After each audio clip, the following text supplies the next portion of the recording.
अब हम क्वेश्चन 1 करेंगे एक्सरसाइज 1.3 से। Prove that root 5 is irrational. तो इसको प्रूव करने के लिए सबसे पहले हम लिखेंगे लेट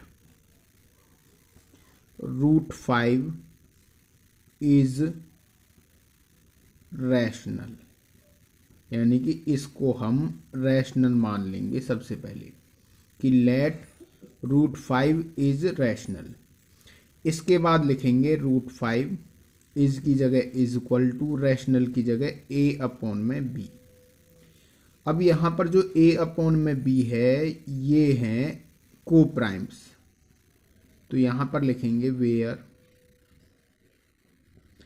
ए एंड बी को प्राइम्स, यानी को प्राइम्स यानी इनको हम इंटीजर भी कहते हैं या इंटीजर हम लिख सकते हैं इंटीजर्स। जो को प्राइम नंबर्स होते हैं उनका जो HCF होता है वो 1 होता है, ये ध्यान रखना है। जो यहाँ पर है A और B है उनका HCF हमेशा 1 होगा, यानी कि जब भी A और B यानी कि जो ये वैल्यूज हैं इनका जो HCF है वो 1 होगा तो को प्राइम नंबर्स कहलाएंगे। And B is not equal to 0, ये हमें याद रखना है। इसके बाद हम लिखेंगे, इसके नीचे हम 1 लगा सकते हैं, तो इसकी मल्टीप्लाई हम करेंगे इससे और इसकी मल्टीप्लाई करेंगे हम इससे। तो b की मल्टीप्लाई रूट 5 से करेंगे, b root 5 is equal to यहाँ से आएगा a। इसके बाद हम लिखेंगे squaring both side, squaring both sides. तो हम इसका स्क्वेयर करेंगे तो इस प्रकार से b रूट 5 और ये यहाँ पर पावर 2 इज इक्वल टू, इसकी हम इस प्रकार से लिखेंगे। तो जो ये स्क्वेयर है b पर जाएगा तो ये हो जाएगा b स्क्वेयर, और रूट 5 पर जाएगा तो ये हो जाएगा रूट 5 और पावर 2 इज इक्वल टू यहाँ पर ये a स्क्वेयर, इससे ये कैंसिल हो जाएगा तो यहाँ से आएगा 5b square is equal to a square. उसके बाद हम लिखेंगे b square is equal to a square upon में 5। अब यहाँ पर जो 5 है वो ए स्क्वेयर को डिवाइड कर रहा है, तो यहाँ लिखेंगे 5 डिवाइड्स ए स्क्वेयर।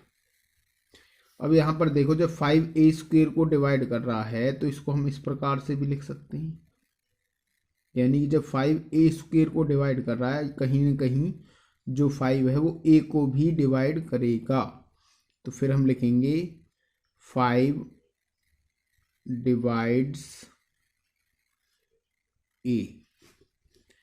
अब यहाँ से हम लेट करेंगे, लेट, ये ध्यान रखना, इसके बाद हम लेट करेंगे लेट, यहाँ से लेंगे ए और इस डिवाइड की जगह लिखेंगे इज इक्वल टू, और यहाँ से लेंगे 5 और इसके साथ में मैं कोई इंटीजर c लिख देता हूँ।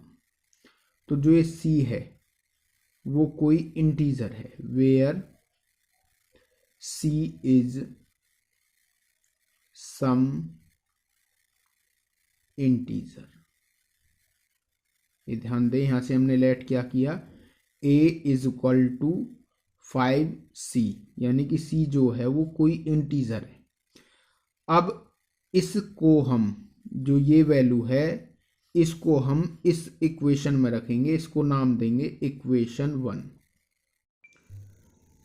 यहां से हम a is equal to 5c इस इक्वेशन में रखेंगे, ये इक्वेशन 1 मानेंगे, इक्वेशन 1 है। तो अब हम लिखेंगे put a is equal to 5c in equation 1, यानी कि इक्वेशन 1 ये है, यहाँ से हम इसको लिखेंगे 5b square is equal to, यहाँ से है हमारे पास a स्क्वेयर, तो यहाँ से अब लिखेंगे 5b square is equal to, इस a की जगह यहाँ से हम 5c रखेंगे यानी कि यहाँ से ए की वैल्यू हमें 5c इस ए की जगह रखनी है। तो इस प्रकार से 5c और ये पावर 2, तो ये हो जाएगा 5b² इज इक्वल टू, ये जो स्क्वेयर इस पर जाएगा तो ये हो जाएगा 25 और ये हो जाएगा c²। तो इसके बाद हम यहाँ से लिखेंगे हम b² इज इक्वल टू, ये हो जाएगा 25c² अपॉन में 5, और यहाँ से 5 1 जा 5 और ये 5 पर कैंसिल हो जाएगा। तो ये हो गया b² is equal to 5c², और अब हम लिखेंगे 5c² is equal to b²। इसको हम यहाँ लिख लेंगे और इसको यहाँ लिख लेंगे। तो c² is equal to b² upon 5 हो जाएगा।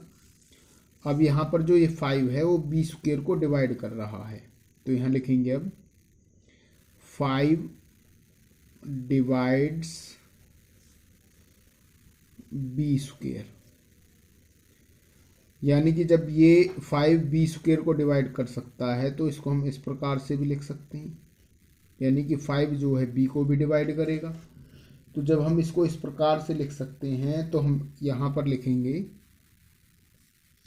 5 डिवाइड्स b। अब यहाँ पर देखिए इक्वेशन 1 थी, यहाँ पर ये इक्वेशन 1 थी, ये वाली नहीं, ये इक्वेशन 1 थी और यहाँ पर इसको हम इक्वेशन 2 नाम दे देंगे। तो इस इक्वेशन 2 को हम यहाँ पर लिखेंगे, अब यहाँ पर, यानी कि 5 डिवाइड्स a, ये इक्वेशन 2 थी। यहाँ पर देखिए फिर से ये इक्वेशन 2 थी, यहाँ पर ये रही, ये इक्वेशन 2 थी 5 डिवाइड्स a। तो यहाँ से हमने इस इक्वेशन 2 को यहाँ पर लिख लिया है और इसको हम नाम देंगे इक्वेशन 3। अब इसमें देखिए ये दोनों में 5 कॉमन आ रहा है, दोनों में यहाँ से ये 5 कॉमन है। तो यहाँ से यानी कि जो HCF आया है, HCF a, b का वो आया है 5, लेकिन हमारे पास HCF a और b का वो 1 था, यानी कि जो ये HCF है वो गलत आया है। हमारा जो HCF था a और b का वो 1 था। तो यानी कि इसके बाद हम लिखेंगे दिस, यानी कि ये वाली जो लाइन है वो कॉन्ट्रडिक्ट कर रही है, दिस कॉन्ट्रडिक्ट्स द फैक्ट, यानी कि जो हमने शुरू में माना था कि a और b का जो HCF है वो 1 होता है, तो यानी कि ये यहाँ पर गलत आया है, यानी कि जो HCF है a और b का वो गलत है। That HCF a, b is equal to 1। तो यानी कि जब ये गलत आया है और जो हमने HCF माना था 1 वो यानी कि गलत है, यानी कि a और b का जो HCF है वो 1 नहीं होकर 5 है। ठीक है, तो यहाँ लिखेंगे सो आवर सपोजिशन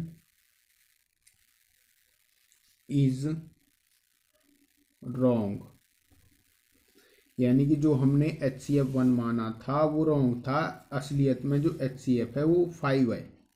ठीक है, तो यहाँ से लिखेंगे जो हमारी सपोजिशन थी वो रॉन्ग थी। सो यानी कि हैंस √5 इज एन इरेशनल,